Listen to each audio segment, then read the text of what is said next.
ఇది గొలగముడి వెంకన్న సన్నిధి, నమ్మిన భక్తులకెల్లా ఇదియే పెన్నిది.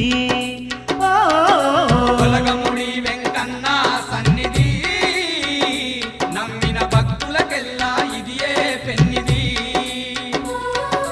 పవిత్రమైన క్షేత్రం ఇది వెంకయ్య స్వామి క్షేత్రం, పవిత్రమైన క్షేత్రం ఇది వెంకయ్య స్వామి క్షేత్రం.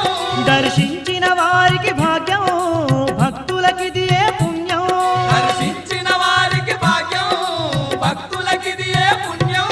ఇది భక్త కోటి వెంకయ్య సన్నిధి, కొలిచిన భక్తులకెల్లా ఇదియే పెన్నిది. గొలగముడి